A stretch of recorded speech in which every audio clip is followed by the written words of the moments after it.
Hört Sie mal laufen, Grüße mit den Hü, heute will er hören, mit Hören will man hau. Hört Sie mal laufen, Sie stören mal Hü, Grüße mal Hü, und heute mal hau.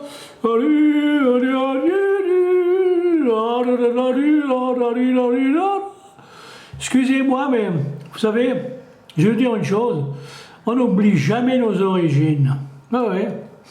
Même si vous connaissez, vous avez perdu la langue, il y a l'harmonie qui reste toujours. C'est vrai, mec, tu vois, c'est comme ma femme ou mon ami Ted Robert, de temps en temps, il venait à cacaline, cacaline, cacala, il croyait que c'était un truc militaire, mais ça n'a rien à voir avec les militaires, hein. C'est une chanson à la con, hein.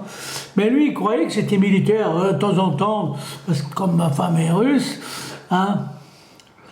Salut mon copain, il est là-haut, dans le ciel, au ciel, voilà, je sais pas s'il est à la droite du Seigneur avec toutes les conneries qu'il a faites, j'espère pour lui, hein. Alors, oui, il venait de temps en temps, puis il chantait cacaline, cacaline, cacala,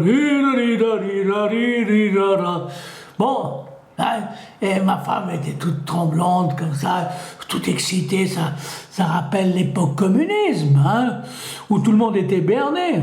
Entre parenthèses, pourquoi je fais ça? Bon, tout en mangeant du chocolat, parce que chocolat, heureusement qu'il existe quelque chose de bon en Suisse, c'est le chocolat. Alors, on peut pas dire que le chocolat suisse n'est pas bon. Ça, c'est allemand. Mais, sachez que le chocolat... non, mais qu'est-ce que je raconte? Le chocolat russe est aussi excellent. Ça, je vous le dis, par connaissance de cause, le chocolat russe est excellent aussi. Le Kurkunov, hein? Oui, c'est quoi cette marque? D'ailleurs, j'ai profité de ce nom pour écrire, quand j'étais à Gelendzhik, une ville que j'ai beaucoup aimée, au bord de la mer Noire, parce qu'il n'y a pas seulement des Russes, mais il y avait des Turcs, c'est tout près de la Turquie, hein. Il y avait des Turcs, des Arméniens, des Grecs. Il ne faut pas oublier que Gelendzhik était à l'époque, faisait partie de l'Empire grec. Puis ensuite, les Ottomans sont venus, ils ont piqué les bonnes femmes. Il paraît que les filles étaient tellement belles qu'ils faisaient de la marchandise d'esclaves, hein. Ils vendaient des esclaves. Bon, bref, ça c'est un à côté. Et là-bas, c'est vrai, j'ai découvert des tas de choses intéressantes. Et je regrette que j'ai quitté cette petite ville au bord de la mer Noire. Mais pour venir à l'époque communiste, bon, j'étais pas à l'époque communiste. Le communisme avait disparu. Et heureusement, parce que hier, j'ai vu un film à la télévision qui se passait en Pologne. Un film, j'ai trouvé que c'était excellent, d'une doctoresse qui a sauvé des enfants parce qu'il y avait des usines qui polluaient des villages entiers, qui s'est battue contre ça. Le film, vous pouvez regarder sur Netflix, je pense toujours ce nom, j'ai toujours envie de faire pas au lieu de faire... Bon, bref. Et il s'agissait des enfants qui sont tombés malades à cause du plomb, c'est vrai, du plomb, vous voyez ce que je veux dire? Et bien qu'on voyait les magouilles et les salopards, c'est vrai que...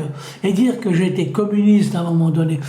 Mais je ne l'ai pas été longtemps parce que j'ai vite compris que dans tous les partis, il y a des cons. Dans tous les partis du monde, il y a des cons.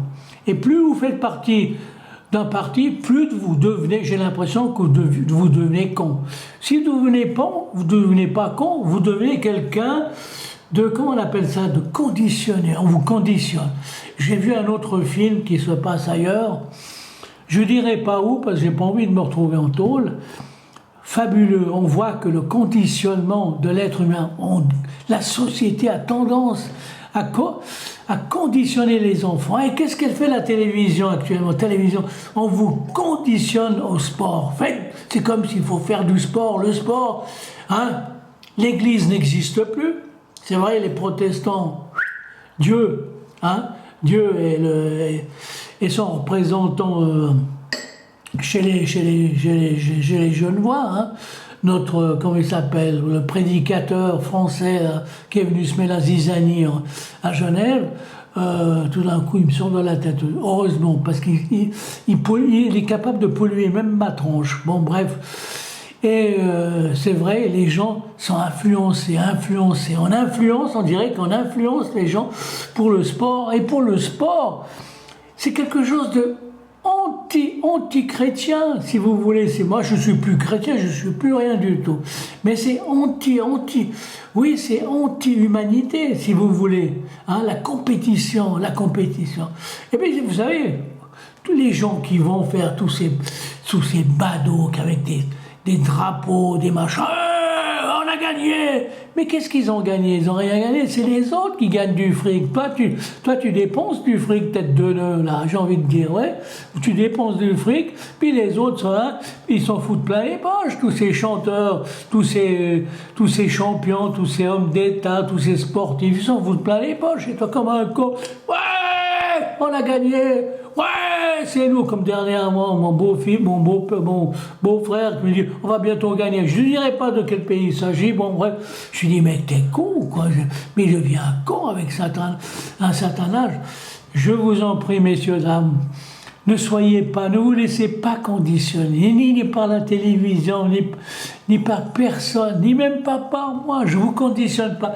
Pensez par vous-même, pensez, s'il vous plaît, pensez, et buvez un bon café. Allez, un bon arabica n'a tué personne. Mais sachez que c'est grâce aux Arabes que le café existe. Hein, bien qu'il ait été découvert en Arabie, pas en Arabie, en Abyssinie, en Éthiopie plus exactement. Et puis, c'est les Arabes, les premiers à avoir planté le café. C'est pour ça que le café s'appelle Arabica, arabe, qui s'appelle Ahwa. Ahwa, Kawa. Ils disent Kawa, mais c'est Ahwa. Salam alaikum. Alaikum salam. Merci, monsieur, dame. Bonne journée. Je suis un peu bourré, hein. C'est pas à cause du café, à cause du vin. Allez, ciao, hein, les copains. Oh non, Dieu, il est où ce bouton?